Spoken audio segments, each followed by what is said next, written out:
Gambier, having a little bit of a look around. I sent the drone up for a look at it from above, but there's this intriguing looking little lookout that you can walk to.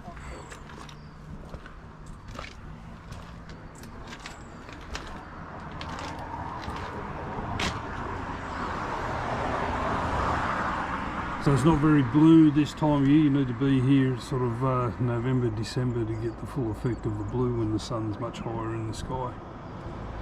But still quite pretty. Better than the muddy Yarra. It is. What's that thing up top of the hill up there? I don't know. I'll have to go find out what that is. Yeah, if you're right up there. Looks like there's a walking track up there. Oh yeah? You up for that one? Huh? No? I'll go get... If I knew for sure it went up to there, because if you have a look it goes down. Could be a memorial or something. Look, is that a car up there? Could be. There's a sign over there that probably tells us. Problem. Yeah. So we've got a few steps to climb. Hey? You alright? Yeah, I'm alright going up. It's coming down. Yeah. Down's easier than up. You reckon? Not when you got a bad knee.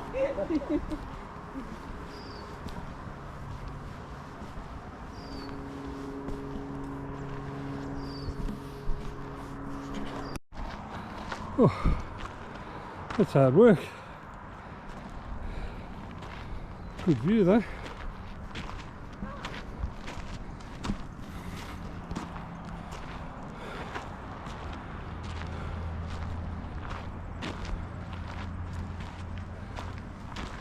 Oh, look, more steps.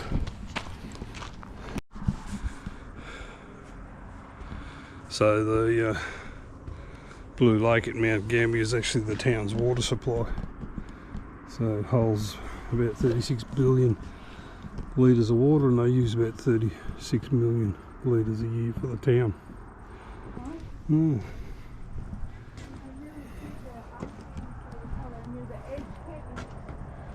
Sorry, what? Around the edge. Yeah, the light blue, yeah. Where you can see the limestone underneath. It's Yeah. very aqua colour. Yeah. Which it must be more like in the winter. I think last time we came we saw It was a lot bluer more because blue, yeah. that's because this time of year the sun's pretty low in the sky. Yeah. Yeah, very pretty.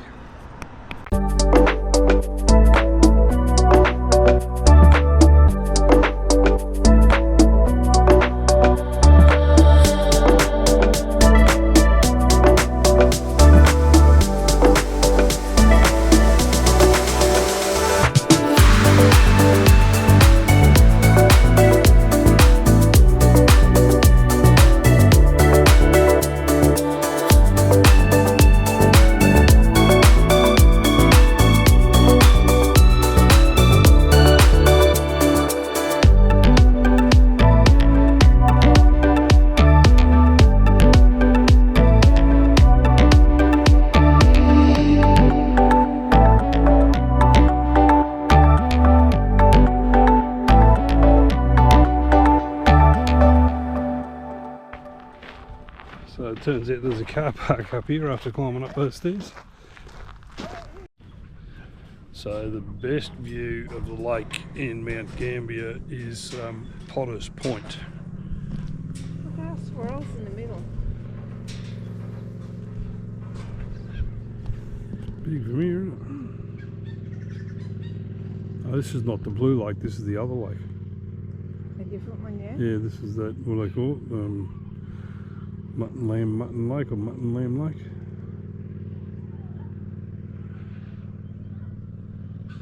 So the Blue Lake's over the other side of that hill. Oh yeah. We're trying to get up to this tower. I flew the drone up there and there's a track going up to it, but I can't sort of see where you get to the start of the track. It's not from this side anyway. We'll keep driving around. It's quite pretty here though, isn't it? Oh, beautiful. very shallow. That Looks bit, like isn't they can take boats or Yeah. something out, kayaks it? Kayaks out probably. into Yeah. that one. Be a bit chilly if you fell over though, wouldn't I it? think so. Yeah, Is that like a pontoon out there or something? yeah, I think so. Yeah.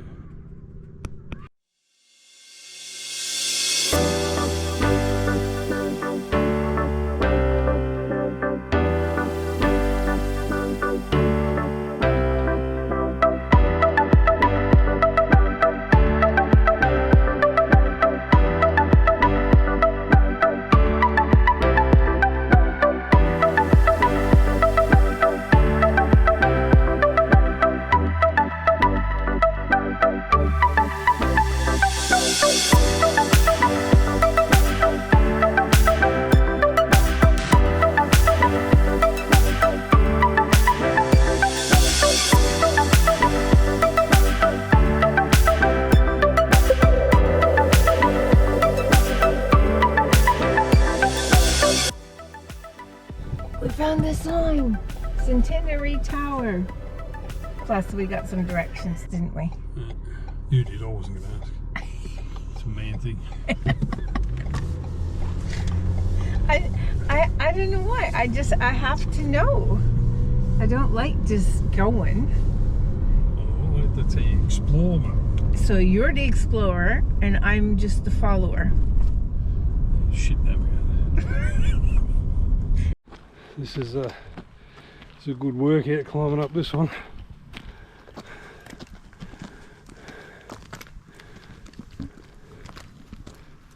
Good view.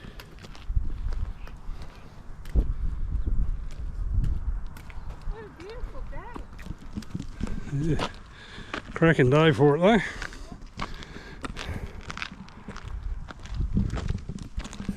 It's getting steeper now. This is so bloody steep. You almost have to get on your toes to climb up it. They should have a slide going back down. Yeah. Ooh. We're getting close now. Here's the view.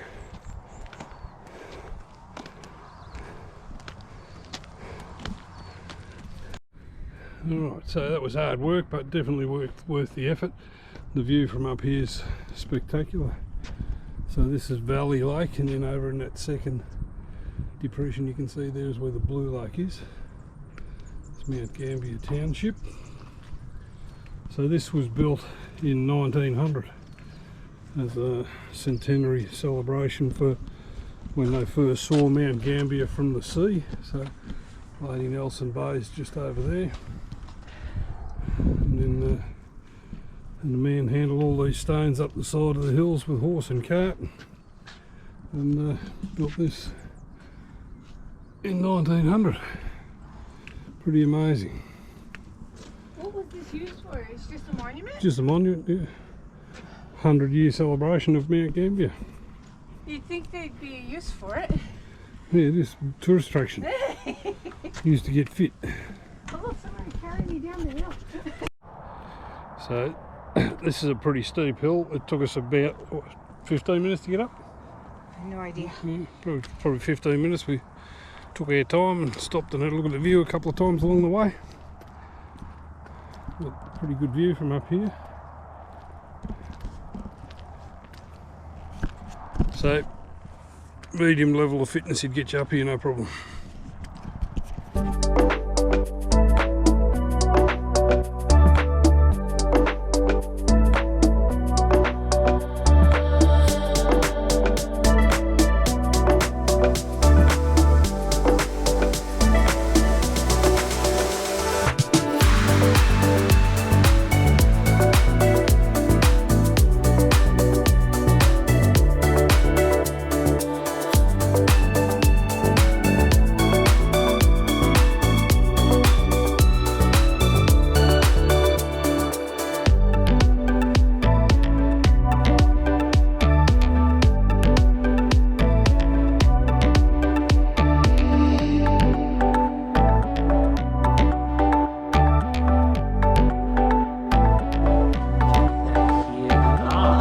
Welcome to Tantanoola Cave.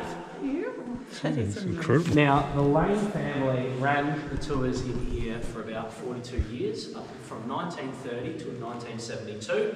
They did end up having to give the lease back to Tantanoola District Council for a decade, but in 1982, Tantanoola Council, donated the land to us here at the National Parks and Wildlife Service. So this has been a show cave for 95 years, consistently. And the cave itself, much older than that, it's about 2 million years old, we reckon. It would have started forming when both the cliff face that you can see from outside and this entire chamber were much further underground than where we are now. They would have been underwater, below the water table itself, and that water slowly carved out this amazing chamber in the rock. But it didn't stay underwater, because about 500,000 years ago, there was a shift right along the fault line this cave is directly on top of. The tectonic plates on either side would have collided. One was pushed above the other. It raised the entire cliff face up above the earth at the same time that it raised this entire chamber above the water level that formed it. So once this was just in open air, that's when the water could start to drip from the ceiling. The calcification process could begin. All of these crystals could start to form. So we've got about 8 to 10 metres of rock between us and the cliff top. You're also more than welcome to go on the cliff top and walk afterwards to see just how far underground we are here. The walk will take you directly above us. That 8 to 10 metres of rock, the water keeps on moving through it, dripping through the cracks and the faults, but the groundwater is slightly acidic. So as it moves through, it's eating away at the rock, picking up the minerals, until it reaches the ceiling here, and it hangs. There's a little droplet of water. Now the droplet hangs for so long, with no sun, no wind, no rain to interrupt it. As that water evaporates, it leaves behind a little crystal ring. As the water keeps dripping over the years, it starts very small, starts as our little straws here, our little hollow pieces of crystal, but the dripping will continue, the water will move through, it will grow into our larger stalactites here, which will continue to drip onto the cave surface, and the pooling water will then form the crystal growth upwards, creating our stalagmites. Eventually, you can get these coming together to form our massive columns here, like the chocolate cake we have, and many other weird and wonderful features that you'll be able to see throughout the cave. Now, the cave here is very different to every other cave in the region because we're not made of limestone like every other cave on the limestone coast. You know, what's in a name. Here at Tantanoola, we're made of this orange rock that's up above us here. So this is known as dolomite. You guys might have heard of dolomite before. The dolomite only exists inside this cave, again, because of the fault line in the earth. 5 to 15 million years ago, hot molten magma was flowing along that fault line at the same time that groundwater was penetrating in from above. As soon as that water hit that magma, it superheated that water inside the limestone rock, created so much pressure and energy, it took a very soft, porous, white, crumbly limestone, which we still have some of in the cave, but it infused that with magnesium, creating our incredibly hard, incredibly dense, very heavy pink dolomite here. So under that much energy and pressure, it completely changed the nature of the rock into a completely different mineral. And this, we believe, is why the cave is so full of all these weird and wonderful crystal features. Completely different makeup, high rainfall creates all of these wonderful crystals. Now, I want to show you one last thing. It's to do with the growth of the cave. Now, it's a bit hard to wrap your head around just how slow the cave is growing, in part because we have so many crystals in the cave. But to give you a bit of an idea, this stalactite here is a fantastic example. Now, this piece probably grew to about here or so before the cave was discovered, but when the Lane family first came in, they found this stalactite, they smashed the end off it and they took it home with them. Now, we kind of frown upon people smashing up caves these days, but because they did back then, we know how long this piece has been regrowing. So can you see that little piece there? It's even got a droplet on it at the moment, so it's still actively growing. That is 95 years worth of stalactite growth. And that is about an average of how fast the cave is growing right now. So just think, if it takes almost a century for the cave to grow that much. How long did it take to do all this? Absolutely. Imagine how many hundreds of thousands of years it's taken for this entire cave to form. Wow. And what I'll let you guys do is you're more than welcome to walk around. You want to do it? So that was Tantalula Caves, which is a really easy walk. It's like straight out of the office and through a door and you're in the cave, so no steps to go up and down or anything, but we found a little walk to do, so we might as well do that while we're here. So this whole area here is all pine forest as well, so that's a more mature one across the road there. So I'm not sure what's happening with the pine industry in South Australia. Like, I don't know whether they've probably got busier because of them shutting down all the stuff in Victoria. And there seems to be a lot of logs going into Portland.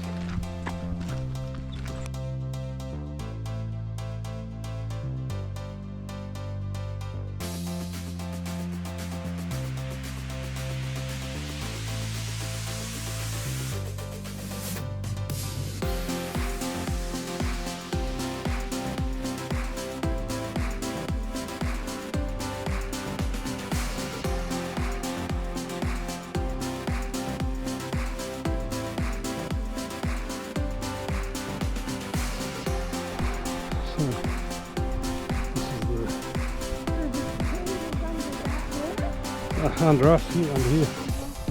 Yeah.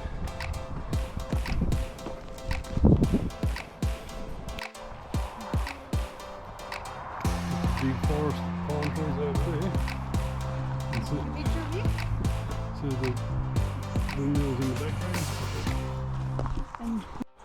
So another thing about Tantalula Caves is it's the only cave in Australia with wheelchair access, or was the first. I'm not sure if it's still the only one. But yeah, it's good. The cliff top walk's worth doing. Nice views from there. And there's room to park your caravans up the top here. But this driveway is steep coming in and out. So, while we're driving, I'll tell you about before we got to Portland.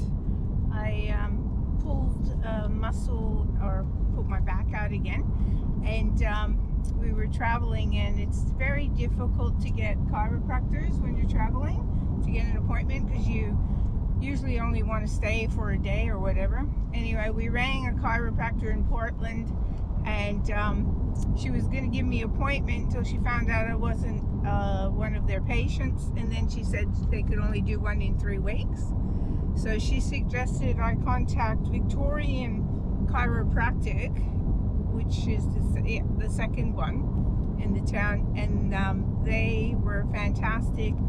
I got a text message straight away saying that they'd be in contact and organize an appointment for the following day at 4:30.